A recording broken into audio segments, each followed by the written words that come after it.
Olá!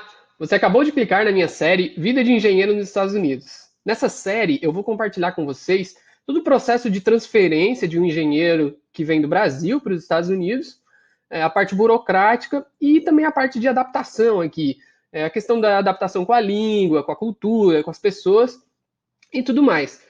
Eu espero que vocês gostem. Para quem não me conhece, eu fui transferido pela minha empresa em 2019, no início de 2019. Estou nos Estados Unidos há um ano e meio, mais ou menos. E durante todo esse processo de transferência, de adaptação, eu aprendi muita coisa e muitos de vocês têm me perguntado a respeito, me abordam com questões a respeito do processo de transferência e da adaptação. Então eu decidi criar essa série justamente para vocês entenderem um pouco melhor como é a vida de um engenheiro ou de uma engenheira brasileiro aqui nos Estados Unidos. Vamos começar? Bom, a primeira coisa é como que a gente vem, né, do Brasil para os Estados Unidos? Como que o processo se dá? Essa é a principal questão que as pessoas perguntam, porque né, muita gente almeja, às vezes, sair do Brasil para ir para países da Europa ou para a Austrália, para o Canadá, tem muita gente indo também, e aqui para os Estados Unidos. Então, nesse primeiro episódio, eu vou compartilhar para vocês, vou compartilhar com vocês algumas questões que não são tão simples assim quanto parecem, né? Não basta a gente ter vontade e iniciativa, existe uma parte burocrática que a gente precisa entender, né, para tentar conseguir que esse processo se dê da melhor forma possível, certo? Primeira coisa que eu preciso falar é a respeito do visto. Como todos sabem, os Estados Unidos é um país que requer né, um visto para entrar.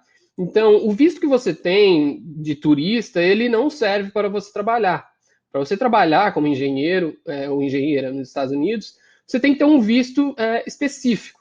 Né? E aí entra uma série de vistos possíveis. Existem vistos que podem ser temporários, e vistos para um período maior, vistos para mão de obra qualificada, como os vistos L, visto H1B, por exemplo. Então, tem uma série de vistos que você tem que entender. Tem outros vistos para estudantes, né, que vêm por um período finito de intercâmbio, fazer um mestrado, um doutorado, um MBA. Então, o primeiro passo é entender em que tipo de visto você vai se enquadrar e como que você vai poder acessar né, esse visto. Para aplicar para o visto, normalmente você precisa ter um sponsor, né, uma empresa que justifique a sua transferência, e você não precisa necessariamente trabalhar nessa empresa no Brasil, mas é natural que para uma empresa justificar a sua transferência, ela tenha que entender realmente de que maneira você vai ser uma mão de obra diferenciada e que ela não encontraria aqui. Os vistos de estudante acabam sendo um pouco mais acessíveis, porque eles normalmente eles têm um período finito de tempo, né? Um ano e meio, 2 anos, enfim, que é o tempo que você vai fazer o seu MBA, o seu Master, ou o que quer que seja, o seu intercâmbio, e você deve regressar ao Brasil. Então, a primeira coisa né, é entender o processo de visto. A aplicação para um visto funciona muito semelhante à aplicação de um visto de turista. Só que, a depender do seu tipo de visto, alguns documentos a mais são requeridos, como um diploma, uma carta de intenção, enfim, alguns questionários a mais que vão ser solicitados para você provar que você está se mudando para exercer um determinado trabalho aqui nos Estados Unidos. A segunda questão é a questão do diploma, né? A maioria das profissões, eu usaria dizer quase todas as profissões, elas exigem que você tenha um diploma validado nos Estados Unidos. Isso é bastante difícil para quem exerce funções, né, cargos autônomos, né, como um médico, um advogado, um dentista e até um engenheiro que pretenda vir para exercer a profissão de maneira autônoma. Então, você vai passar por um processo de validação de diploma, vai ter eventualmente que fazer alguns cursos de qualificação, vai ter que fazer, de repente, algumas horas de estágio ou de trabalho para se qualificar, né, para realmente provar que você tem a qualificação. E é um processo bastante burocrático. Eu conheço algumas pessoas que vieram aí acompanhando o marido, a sua esposa, e que passaram por isso, né? De ter que fazer, são às vezes centenas, milhares de horas de trabalho, uma série de cursos e provas, é bastante difícil, né? Então, o caminho mais fácil, digamos assim, seria você vir com uma empresa, né? Que uma empresa, um sponsor, né? Uma espécie de patrocinador aí do seu visto e do seu diploma, que fizesse toda essa parte burocrática e que justificasse a vinda de você, né, do Brasil para os Estados Unidos. Né? E aí vem esse meu novo slide que fala a respeito do sponsor. É muito importante ter você encontrar alguém, como eu disse antes, né? Muitas vezes você pode aplicar para uma vaga aqui nos Estados Unidos e, de repente, se você tem uma qualificação super específica, que é sei lá, um conhecimento ou uma habilidade que é difícil de encontrar no mercado, né? Um doutorado, uma pesquisa, alguma coisa que você fez, não sei, desenvolver um programa, não sei. Talvez você consiga que uma empresa daqui patrocine aí a sua vinda, porque realmente você é uma mão de obra extremamente diferenciada e ela precisa de você.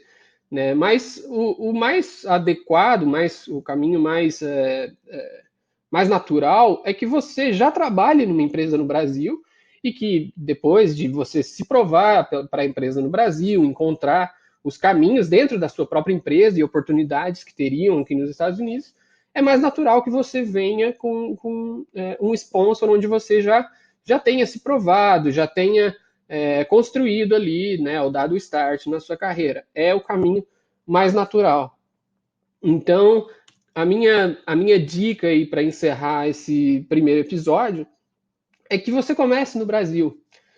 Eu vejo, é óbvio, eu repito, se você é uma mão de obra especial, totalmente diferenciada, pode ser que realmente uma empresa queira que você trabalhe aqui. Né? Às vezes você sabe lidar com algum tipo sei lá, de um software, um programa, ou conduzir um determinado projeto que a empresa tem interesse e você seja aí, né, o unicórnio. Mas o caminho mais natural é que você comece no Brasil, dentro de uma empresa no Brasil, que seja aí uma multinacional, que tenha um headquarter aqui nos Estados Unidos, e que aí então você entenda, né, que vagas, que oportunidades que existem, e aí dentro da própria empresa você se qualifica, aplica para a vaga, faz o processo interno, né, seja lá como for, e aí sim a empresa vai fazer, porque vai fazer o processo para você, ela vai te ajudar no processo, né? Porque daí toda a questão de visto, de diploma, que são passando em 2 slides assim, parece duas coisas simples, né? Em poucos minutos, mas não são, é bem difícil, né? Então, quando você encaminha o seu dossiê lá para aplicar para um visto, para uma validação de diploma, o fato de estar com um sponsor, de ter uma empresa de backup aí, né, por trás de você, facilita bastante. Tá certo? Era isso que eu tinha para falar nesse primeiro episódio. E essa é a série Vida de Engenheiro nos Estados Unidos. Eu vejo vocês no próximo episódio. Aqui estão os meus contatos. Se inscreve no canal se gostou desse vídeo. Ativa o sininho também lá, que aí você recebe notificações de quando eu postar os novos vídeos. E eu espero que vocês tenham gostado e a gente vai se falando. Tá certo? Um abraço e até a próxima.